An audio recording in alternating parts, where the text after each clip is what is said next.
Welcome to Richard's Fat Man Getting Fit. I'm Richard and I'm on a road to a healthier me, and you can come along with me. I started my journey at 415 pounds, and I am here to share my health advice, talk about what I'm doing to transform my life, and generally share my exploits as a person trying to navigate the world of health in modern America.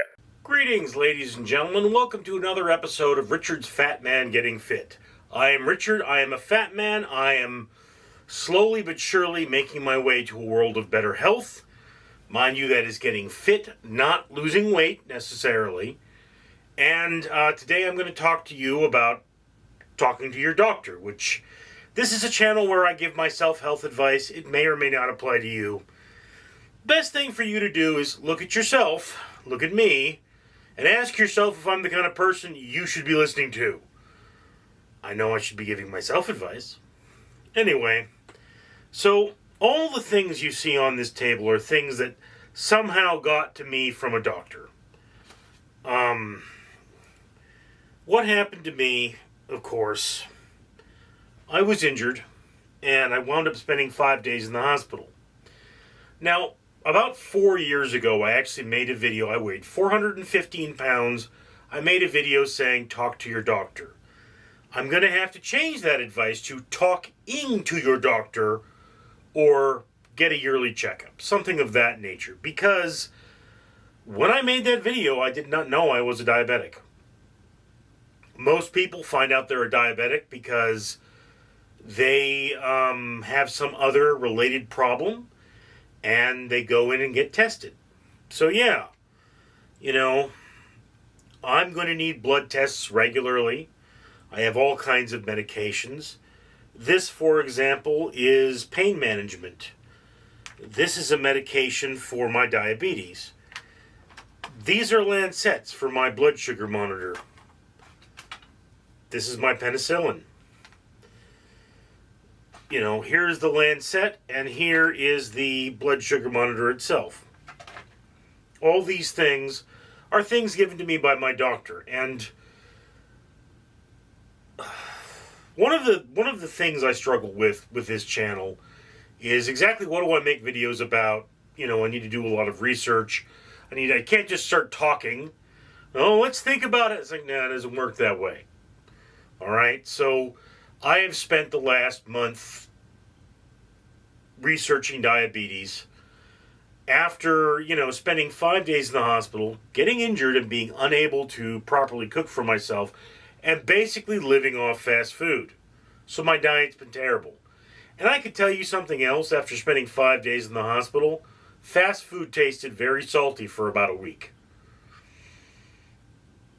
But, here we are. And I remember there was one person who, he said he was suffering from a potassium deficiency.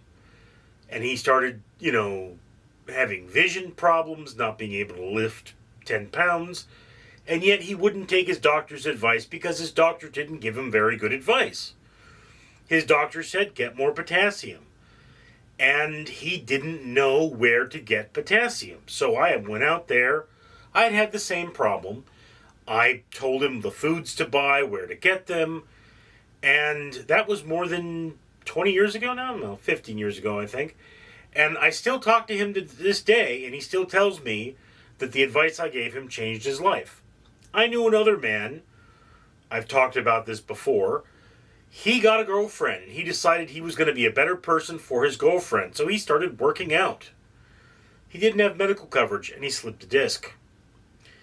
Spent the next 3, 4, maybe 5 months in bed. Could hardly move from the pain. Had no medical coverage, and this was before the law said you can't discount pre-existing conditions. So if he had gotten medical coverage, he still would have had to go out of pocket because it was a pre-existing condition. So, yeah, there are other concerns. If you're going to go and get a gym membership, gyms are dirty places. You're almost certainly going to get a disease at some point. Regardless of what you're doing, regardless of where you're going, gyms are dirty places, and you're going to get a disease, okay? Eating healthier often involves chopping vegetables. It's a lot more likely for you to cut yourself if you're eating healthy, and that cut can get infected. One of those things about health, I mean, look, if I had gotten this treated when the swelling started, I would not have spent 5 days in the hospital. They would not have had to cut my hand open or my thumb open to drain the infection out. So yeah, I mean, take my own advice. Yeah, it's going to happen a lot. But you need to talk to your doctor. You need to have a relationship with your doctor. Me, particularly because of my size and my diabetes, I'm going to have to go to my doctor once every 90 days at least. Okay? Probably every month. And I mean, they're supposed to, the test they take for diabetes is a test that you take every 90 days. It evaluates your 90 days. That's the test. There are other concerns that they need to worry about, like what's my potassium level? What are my sodium levels? And, you know, one of those things about this channel is I came up with this idea that maybe I should start at 0. Why? Because other healthy people, they come out there and they say, oh, this is the workout you should have, and they do something that just is not going to happen for me. I don't have the stamina, and I don't have the strength, okay? Or they come up with a diet that's so ridiculously healthy that it kind of puts me into shock, and I wind up having diarrhea. Because, yeah, if you're not used to fiber, your body's going to have a bad reaction. It's one of those things about health is that you shouldn't have massive changes very quickly because it can shock your system.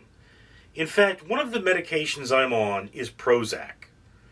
And one of the things that has happened with Prozac is that people are too depressed to survive. And the only thing that keeps them alive is the fact that they're so depressed they can't kill themselves. Can't muster up the energy to do it. Then they take Prozac and they get just enough energy, just enough strength to take their own life. So yeah, medication can help you and medication can hurt you. This is metformin. It's for my diabetes. I don't take it. My current doctor is not prescribing it, and the reason is it's basically, for me, it's a laxative. You know, I evacuate my bowels. This is Tylenol, okay? I probably got a prescription for Tylenol for the simple sake of the fact if they billed the government for it, okay? Because I am on a government-assisted insurance plan, and I didn't pay anything for it, you know? But I could have just gotten Tylenol, you know? But the doctor said, well, you're going to need pain relief. I'm not sending you home without it. Here's your Tylenol. You can see there's still a lot in there. You know, I didn't take huge amounts of Tylenol because I didn't need it. Now, I'm in a little bit of pain right now. You should see what they did to my thumb. But, you know, that's the thing. The most important thing about health is not, am I perfect? It's, am I healthier than I was yesterday? Am I doing better than I was yesterday? Am I more conscious of my diet and exercise than I was yesterday? I mean, this is insulin. Slow-acting insulin, fast-acting insulin. I have to inject myself. I'm supposed to inject myself 4 times a day. It's a real bear. I hate it. And it does mean that there's going to be a small hole in my skin. So, the gym is basically out of the question at this point. I mean, you know, if I got to the point where I was injecting much less insulin, yeah, but I mean, that's one of those things is that getting a gym membership doesn't mean you're healthier. Exercising does. It's easy to spend money. It's hard to be healthy. I have a compromised immune system. Going to the gym will probably be dangerous. It's even possible that my healthcare provider might compensate me for my gym membership. It could be considered treatment, but I then have to run the risk of getting a disease at the gym, which has happened to me. I once got pink eye from going to the gym. So yeah. One of those things, if you want to get healthier, make sure you have a relationship with your doctor. If you can't afford a relationship with your doctor, and some of us can't, I'm an American, then you really shouldn't go around buying things like weight equipment. If you can't afford that, maybe taking a walk would be your best option for exercise. I mean, you buy thousands of dollars worth of weight equipment, doesn't mean you're going to get thin. My brother, my father bought him, $8,000 maybe worth of weight equipment. He didn't get thin. He bought himself thousands of dollars worth of weight equipment. Last I checked in with him, he had been hospitalized. He got so fat that his legs swelled up and the skin started peeling off. So yeah, that relationship with your doctor is important. Not only if you're unhealthy. I'm not doing good. Not only if you're unhealthy, but for the problems that arise. Again, if something swells up, if something hurts, if something's leaking, you really ought to check with your doctor about it. You should try to be safe. Because once the infection takes hold, once it gets bad, it can get really bad. Anyway, so that's my advice for the day. Advice I'm giving myself. Thank you for sharing this moment with me. I'm Richard.